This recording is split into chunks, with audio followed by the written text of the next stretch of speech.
En el presente video vamos a profundizar algunos aspectos del video anterior sobre el problema de los créditos, digamos el carácter bilateral de las deudas y del crédito, y cómo ciertos procesos de circulación o estructuras de circulación de esas deudas y créditos bilaterales permiten establecer un sistema donde constantemente se pueden cancelar créditos y deudas existentes y mantener entonces condiciones de viabilidad del sistema, ¿no? Bajo la idea de que hay límites a la acumulación de créditos y de deudas que los agentes están dispuestos a incurrir, especialmente al crédito que los agentes excedentarios localmente están dispuestos a tener con relación a sus deudores. ¿Okay? Entonces vamos a profundizar aquí retomando algunos elementos presentes en el texto de Alfred Michel-Innes. Okay. Entonces lo que hemos visto y lo que insiste Innes es que el entramado de deudas que pueden surgir de una, digamos, desde la división social del trabajo y una organización privada, ¿no? Autónoma y privada, mercantil de las actividades, pero también pueden surgir de relaciones, de obligaciones que no son necesariamente mercantiles, ¿no? Ahí podemos retomar esa distinción que hace Karl Polanyi acerca de las tres formas de integración o mediación social y de la reproducción, digamos, material, que sería la reciprocidad, sería el intercambio de equivalencias y sería la redistribución, ¿no? Siendo la reciprocidad obligaciones sociales no mercantiles del tipo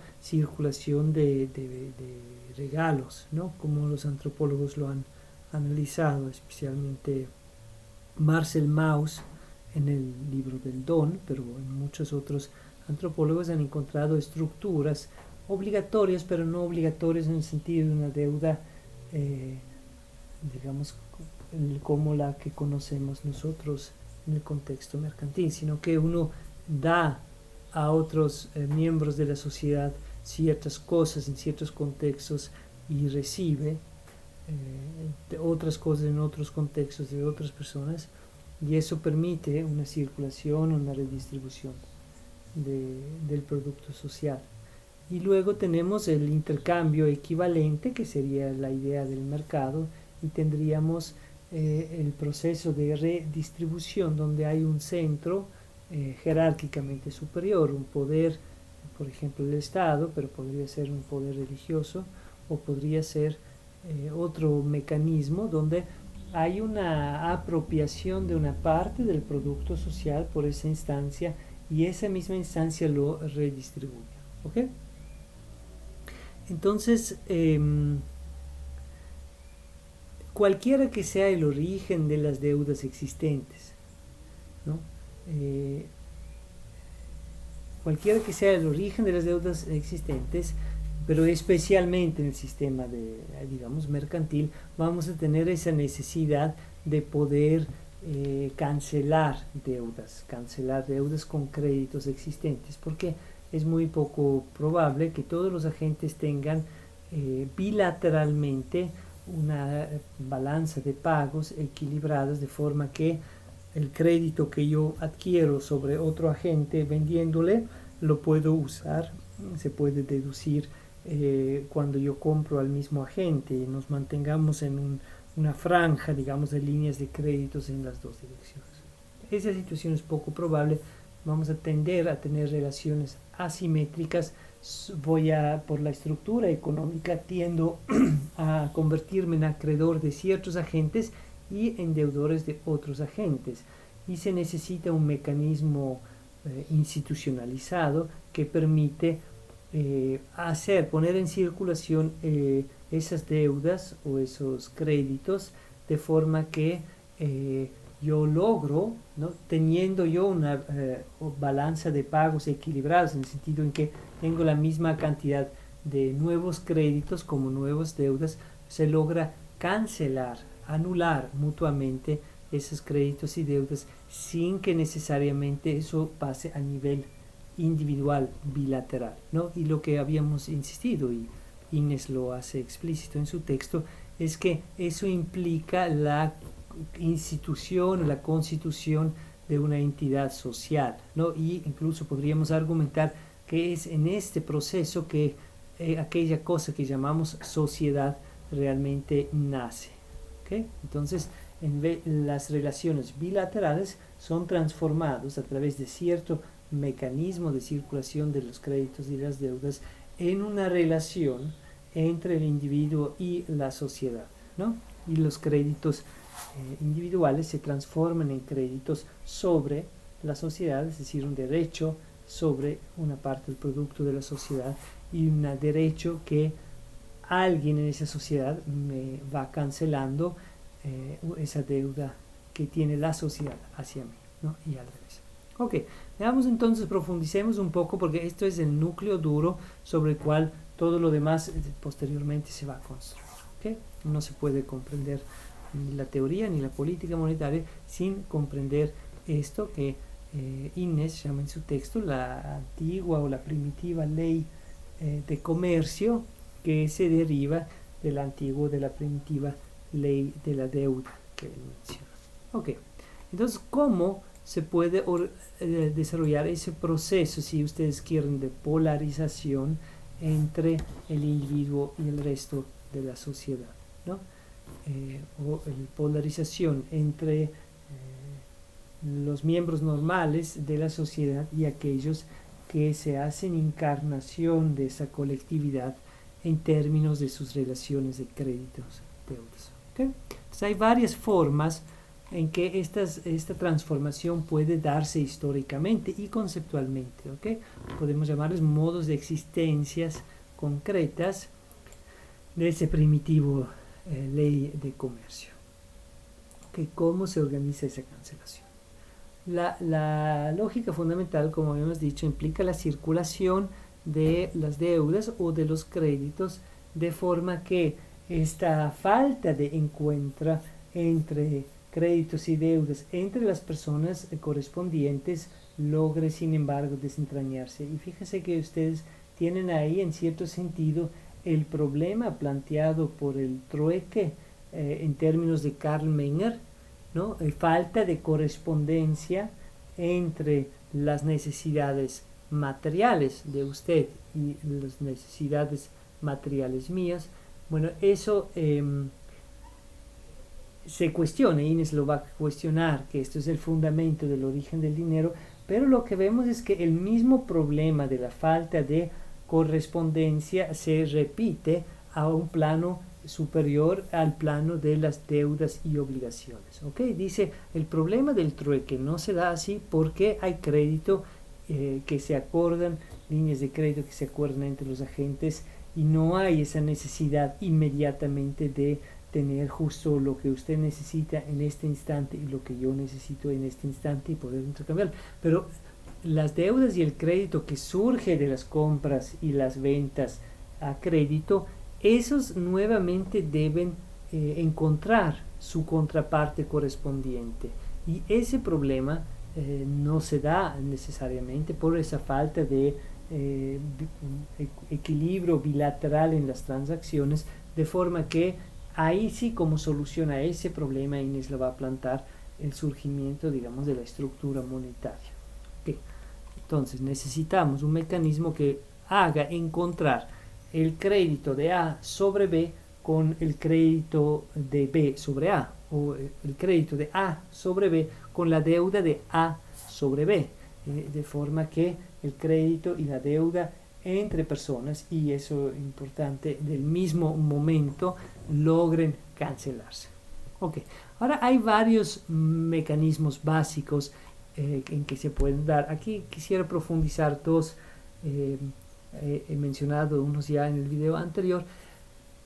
Un primer mecanismo es que puede comenzar a circular una determinada deuda o la deuda de determinado agente que circule de pronto de forma independiente de las necesidades de los demás. Simplemente esa deuda está ahí, circula, es decir, ha sido aceptado por diferentes agentes y por la magnitud de estas deudas que están ahí y por la posición particular que tiene el agente en la sociedad, todo el mundo va a tender a querer recibir esta deuda a cambio de otras deudas bilaterales.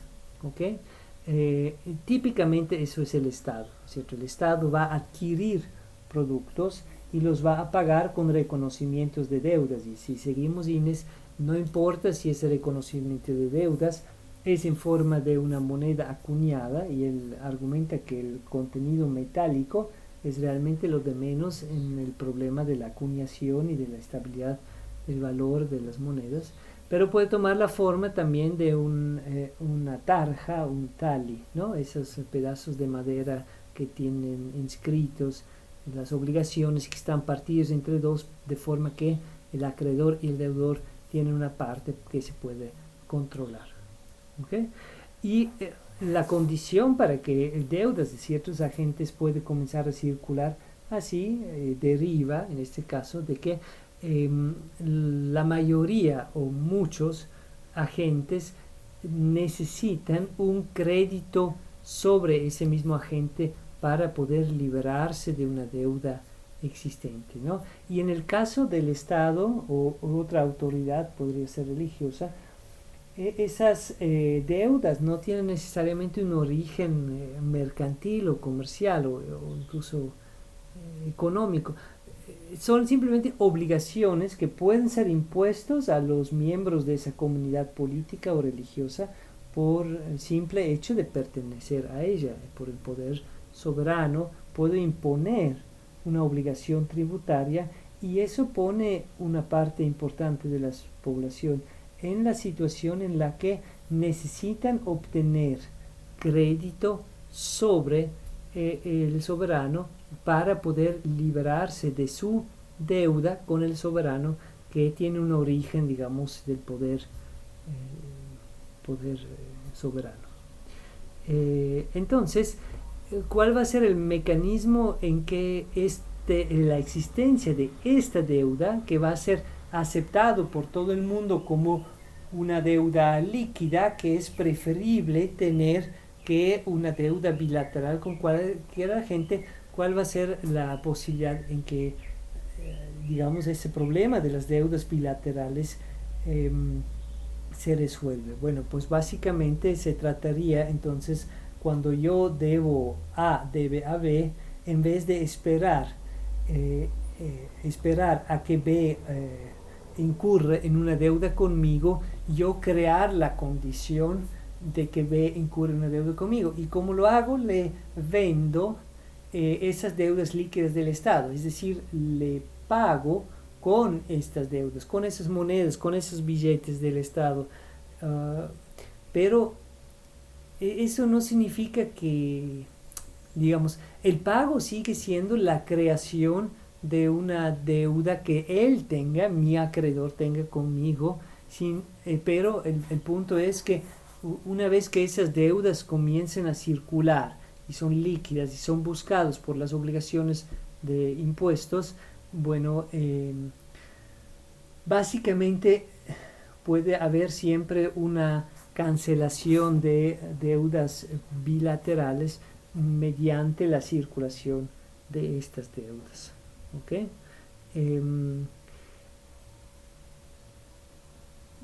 Y en cierto sentido lo que la gente termina de tener es, en vez de tener una obligación, ser acreedor de alguien, en general soy acreedor sobre el Estado, y ser acreedor del Estado básicamente me significa, dado la condición de existencia de la demanda por esas deudas del Estado, que voy a hacer también, voy a tener la capacidad de efectuar un pago con cualquier otro agente de la sociedad, y eso básicamente me da a mí un crédito sobre la sociedad, pero a través del Estado. ¿Ok? En ese sentido podemos decir que si dibujamos aquí las obligaciones existentes que tienen todos los agentes por relaciones tributarias, podemos decir que todo el mundo va a intentar adquirir estas obligaciones que tiene el Estado hacia las personas. ¿Ok? Entonces eso significa que si A le debe a B y A de alguna forma es capaz de obtener estas obligaciones del Estado hacia cualquier portador, ¿no? Entonces A se encontrará en la posición en la que puede transferir esta deuda del Estado a B. ¿Ok? La puede transferir. Ahora el Estado ya no le debe a sino le debe a B. Pero eso es equivalente a venderle algo a B. ¿Qué? ¿Venderle qué? La deuda del Estado. Venderle algo a B significa hacerse acreedor de B o convertir B en deudor.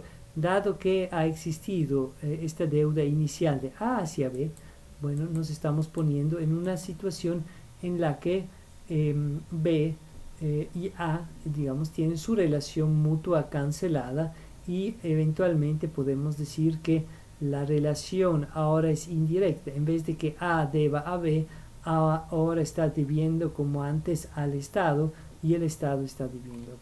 ¿Ok? Entonces tendríamos este tipo de situación. Esto no deriva, digamos, el debate, porque esta es la visión del dinero que tiene la perspectiva que se llama el cartalismo o chartalismo o la teoría estatal del dinero, ¿no? Que muchas veces se asocia al autor Kapp, ¿ok? Teoría estatal del dinero. Y ahora existe más o menos en esa forma que es el que le llaman teoría monetaria moderna, modern monetary theory, de cual Wright es tal vez el autor más destacado, okay, Randall Wright, que es el compilador de un excelente libro que puse en su carpeta de Dropbox, donde están los textos de Innes y interpretaciones que parten por ahí. Pero ellos ponen énfasis en que esto deriva del poder del Estado de poder imponer esas obligaciones, ¿no? Nosotros no necesariamente tenemos que seguir esa idea. Podemos decir que cualquier agente suficientemente central va a poder emitir dinero propio y bueno, tampoco necesariamente tenemos que seguir todas las conclusiones a las que llega esta teoría monetaria moderna, que principalmente es desarrollada en Estados Unidos y probablemente generaliza los efectos o las circunstancias de estar en el centro del sistema monetario moderno y lo imputa en partes a la capacidad del Estado en general. Básicamente el argumento es que, dado esto, el Estado siempre puede adquirir productos o no tiene límites en el gasto público y no necesariamente tiene que endeudarse formalmente, no necesariamente tiene que entrar en una relación de subordinación financiera con ciertos poderes económicos, sino que simplemente puede organizar su sistema económico a partir de este principio que estamos aquí. ¿Ok? Esta es una perspectiva. Ahora la otra perspectiva iría por otro camino. Dice básicamente que esta entidad central que va a jugar ese papel de poner en relación las digamos mucho más explícitamente aquí poner en circulación esas deudas privadas, porque en el modelo arriba lo que hemos visto no tanto que hay circulación de las deudas privadas, sino que hay un mecanismo que permite la cancelación digamos asimétrica de las deudas bilaterales gracias a la deuda del Estado. ¿Okay? Aquí tenemos un mecanismo mucho más directa de que se encuentra la misma deuda con el mismo crédito y se aniquilan, ¿no? Y esto se basa en la descripción de lo que hace un banco en el texto de Innes, ¿no? La idea básica es que entonces esta entidad central lo que va a hacer es recibir esas deudas bilaterales a cambio de sus deudas, ¿no? A cambio de sus deudas, recibir esas deudas bilaterales y de esa forma centralizar las deudas, en vez de que A debe a B y B debe a C y C debe a y así, todos van a deber finalmente y a todos le va a deber ese punto central. Entonces, A debe al banco y el banco le debe a A. B debe al banco y el banco le debe a B, ¿no? Entonces, ustedes ven, al centralizar esas relaciones, siempre se van a dar las condiciones donde el banco puede cancelar deudas y créditos de sus diferentes miembros de la sociedad, digamos, en este caso sus clientes. ¿Ok? Entonces hay dos mecanismos básicos. La primera es que el banco descuenta reconocimientos de deudas bilaterales. ¿Ok? Por ejemplo, el pagaré, la letra de cambio. ¿Ok? El vendedor, el fabricante de telas, vende telas. ¿Qué es lo que obtiene a cambio de eso? No dinero, sino promesas de pago del comprador. ¿Ok? Entonces el vendedor de telas le otorgó un crédito al comprador de telas. Esto es documentado, va en esta letra de cambio y entonces hay una relación. B debe a A. ¿Okay? ¿Qué va a hacer A con esta deuda o con este crédito sobre B? Bueno, lo necesita en cierto sentido transformarle en algo que le puede servir a él para efectuar pagos, por ejemplo billetes pequeños, depósitos bancarios o algo. O sea, lo que necesita es transformar esa deuda sobre el comprador, que tal vez es de aquí en 3 meses y tal vez es por 100.000 libras y no se puede utilizar para hacer transacciones pequeñas, en algún crédito sobre otro agente que tiene mayor capacidad de circular. Entonces, ¿qué hace el banco? El banco dice, ok, yo te compro esta deuda de B y a cambio de eso yo reconozco una deuda contigo. ¿Ya? Entonces, desde la perspectiva de A, él tenía un crédito sobre B y ahora tiene un crédito sobre el banco. Okay. Eso tiene implicaciones porque el banco va a ofrecerle, digamos, mecanismos de a su vez efectuar pagos y eventualmente le va a entregar billetes bancarios que le permiten a él efectuar pagos más pequeños, ¿no?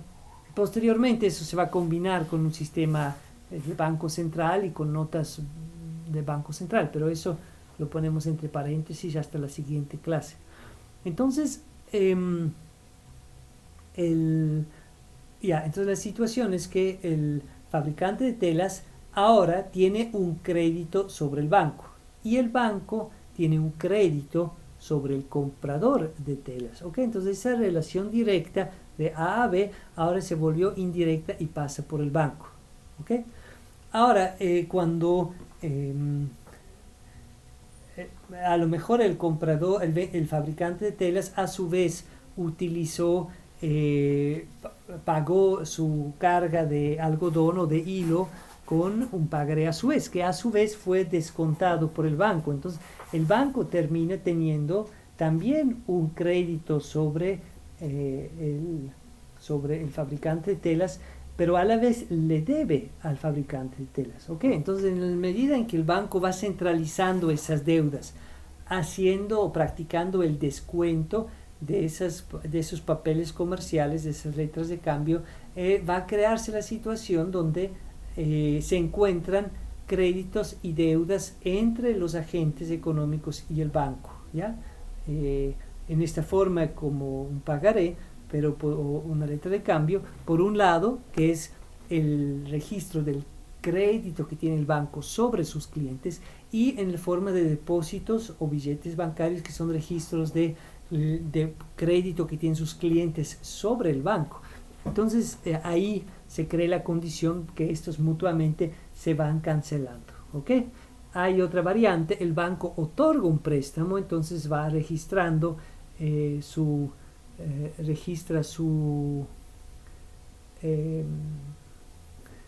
registra un préstamo y por otro lado crea los depósitos correspondientes que van a ver a su vez ser utilizados para efectuar pagos en un sentido similar a los que se utilizaba en el sistema arriba de la deuda del Estado, con la diferencia de que aquí cuando se necesitan depósitos o billetes bancarios adicionales, el banco los va creando a solicitud. Entonces hay una relación mucho más estrecha entre las necesidades de los agentes para cancelar sus deudas bilaterales con la creación de esas deudas bancarias que son utilizadas para eso.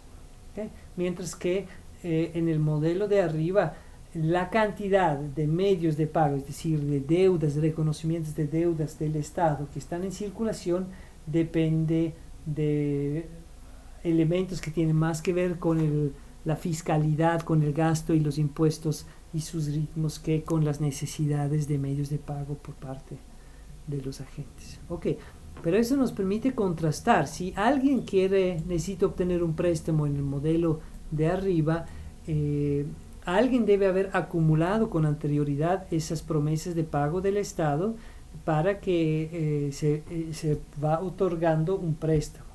¿Okay? Simplemente se transfiere esos medios de pago para un determinado tiempo a otro agente y ese otro agente promete repagar esos medios de pago. Entonces simplemente tras la transferencia de poder adquisitivo de los medios de pago, poder liberatorio de los medios de pago en el tiempo. En cambio, si el banco otorga un préstamo, estas deudas son deudas del banco y estas las deudas líquidas que van a jugar el papel de medios de pago de los agentes y esas deudas se van creando en ese momento. Entonces hay una creación monetaria, emisión monetaria en el momento de otorgar el crédito. ¿Okay? Bueno, obviamente pueden existir varias entidades que se dedican a eso, pueden estar presentes en diferentes lugares, pueden estar presentes en el mismo lugar y en este caso simplemente el mismo problema que se presentaba a nivel de cada agente, en el sentido en que tenga una balanza de pago equilibrado en promedio con los demás agentes, tiene suficientes entradas para cubrir sus salidas, ese mismo problema se reproduce a un nivel superior, a nivel entre los bancos, porque las transacciones entre los clientes van a tender a crear relaciones de deudas y créditos y deudas entre los bancos. Y entonces el mismo problema se va a reproducir al siguiente nivel. Y el mismo problema de la circulación y de la cancelación de las deudas entre los bancos que hemos visto anteriormente se va a reproducir a nivel de los bancos. Y ahí también hay varias posibilidades. Una es un banco para los bancos, el Banco Central. Otra es una cámara de compensación privadamente organizado entre los bancos. ¿Okay? Bueno, la estabilidad de esos sistemas monetarios, si seguimos el argumento de Inés, depende básicamente de que cada agente, digamos, emisor de dinero o cuya deuda está circulando y está jugando ese papel de medios de pago para ir cancelando o permitir la cancelación de esas deudas bilaterales. Bueno, ese agente que es deudor también tiene que ser acreedor y se necesita que tenga suficiente crédito él mismo sobre los demás agentes para hacer que su deuda siga valorizando, ¿no? Hay una especie de equilibrio ahí que se plantea, que es la condición de la estabilidad del dinero como medida de valor, cuánto es una unidad monetaria ahí, ¿no? Entonces, más que la cantidad absoluta, es una cuestión de la relación entre créditos y deudas de este agente central y el flujo equilibrado entre ellos, ¿no? La constante creación y destrucción equilibrado. Ok, y como camino intermedio podemos pensar que retomar esta idea de Babilonia, del templo de Babilonia. Ustedes en ese libro que les mencioné de Ray y que lo cité al inicio, tienen este texto de Michael Hudson sobre la arqueología del dinero, donde entre muchos otros utilizan el análisis de la situación crediticia, de las instituciones crediticias y monetarias de Sumeria, de la antigua Babilonia, si ustedes quieren, hace unos 4500 años atrás, para analizar los principios fundamentales monetarios. Entonces, estamos en cierto sentido en una situación mixta, todavía no se ha totalmente como cristalizado esas dos lógicas que acabamos de conversar, están presentes aquí y en realidad en sistemas monetarios realmente existentes las dos lógicas están entremetidas y es una cuestión de poner énfasis en un lado o poner énfasis en el otro lado, pero nunca es tan probablemente totalmente puro, ¿no? Podría haber sistemas sin el componente político, ¿no? Eso tocaría discutir, y por ejemplo en las discusiones acerca de la viabilidad del euro hay los que cuestionan la viabilidad o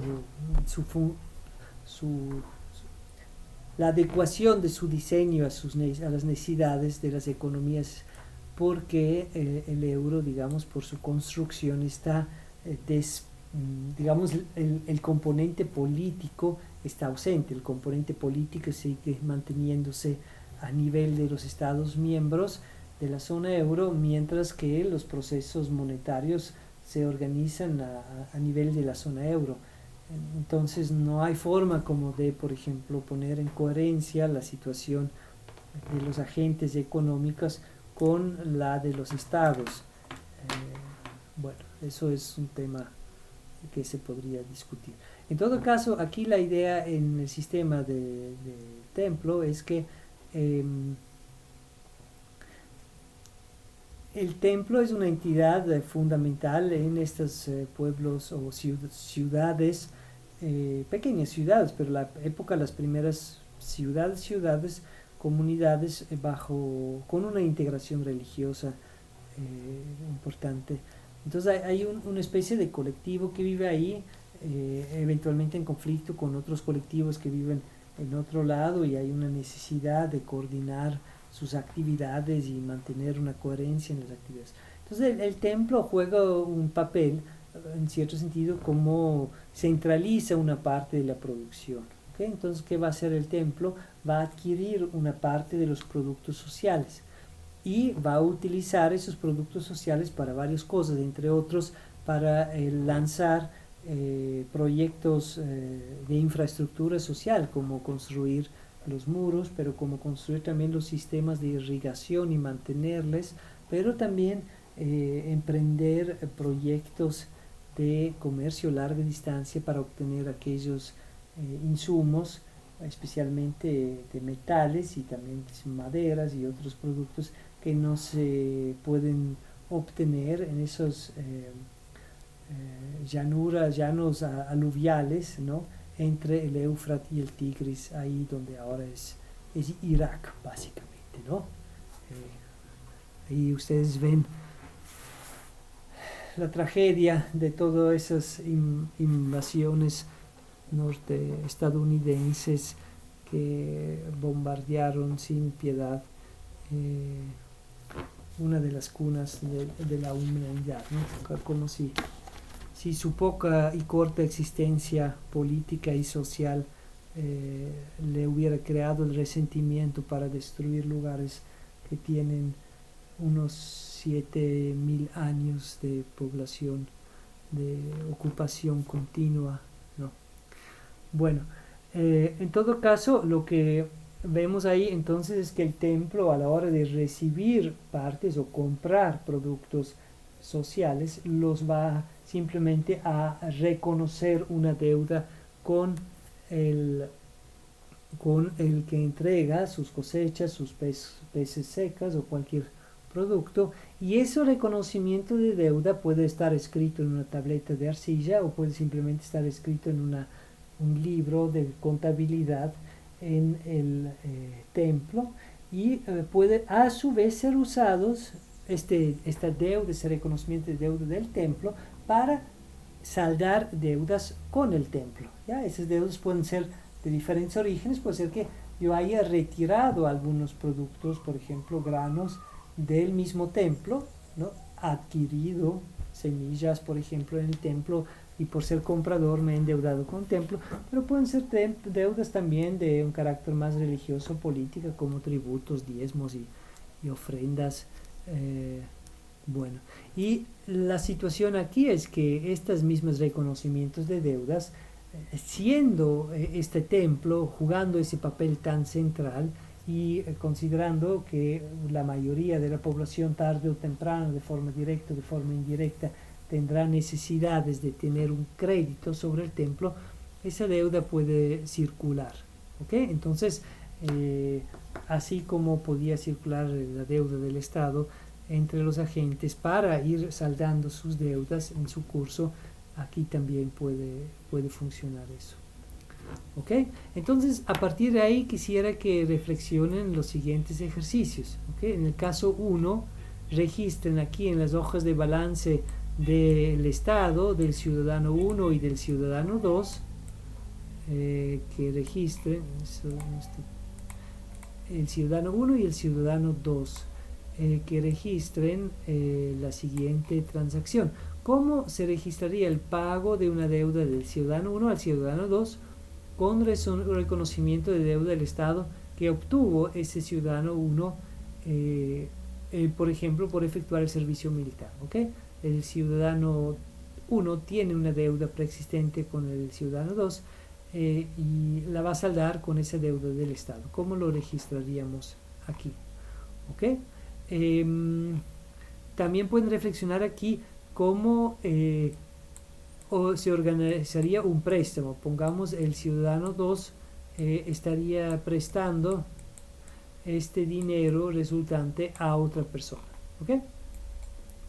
Aquí en el caso del banco, la pregunta sería: ¿cómo se registraría el descuento de una letra de cambio que obtuvo el cliente A, que vendió telas al cliente B? El descuento es efectuado por el banco, y el uso de esos fondos del mismo cliente A para pagar una deuda con el banco. Okay, el cliente A tiene una deuda con el banco que tiene que saldar. Él obtuvo, al entregar tela al cliente X o cliente B, obtuvo una letra de cambio que va a descontar en el banco, y con los fondos resultantes va a saldar su deuda con el mismo banco. ¿Cómo registraríamos aquí? Y aquí la segunda pregunta es: ¿cómo registraríamos si el banco otorga un préstamo, ¿okay?, a un cliente cualquiera? ¿Okay? Otorga un préstamo para que aquel puede efectuar un pago. ¿Cómo lo registraríamos aquí, ese mismo préstamo? Y tercero, para el caso del templo, que es un poco una síntesis entre los dos, la pregunta sería: ¿cómo se registraría la entrega de pescado seco al templo por el pescador por un ciclo? ¿Okay? Entrega el pescador pescado seco por el valor de un ciclo, y se usa ese posterior reconocimiento de deuda, ese reconocimiento de deuda que surge de esta transacción, que utilizaría el pescador, que es esta persona aquí, pescador, para pagarle a la chichera. Bueno, una de las actividades económicas importantes ahí eran las casas de cervezas o chicha, y bueno, el pescador tiene que pagar una deuda con la señora chichera, porque cada vez que va a tomar chicha hace como Inés, anota las deudas, no le pide que pague cada día, sino la anota, y cuando haya acumulado cierto valor, en este caso el valor por un ciclo, entonces le tiene que pagar, y en este caso la chichera va a usar estos fondos para hacer una donación al templo para que este templo bendiga. Este ciclo es interesante aquí, cómo se define la unidad de cuenta, ¿no? En este caso aquí es fijado en un equivalente de 60 porciones de cebada.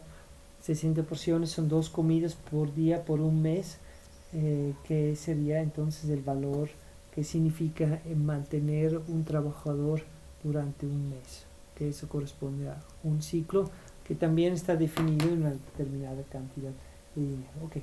¿Cómo se define el valor de una unidad de cuenta?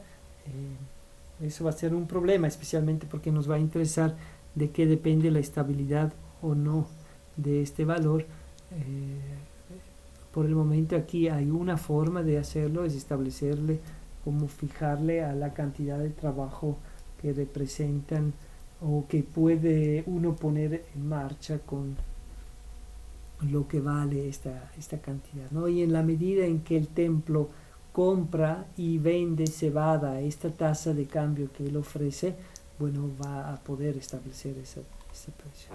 Ok, entonces reflexionen, por favor, intenten resolver estos 3 pequeños ejercicios con estas 2 preguntas adicionales acerca del préstamo, y para discutirlo nos vemos más tarde en clases.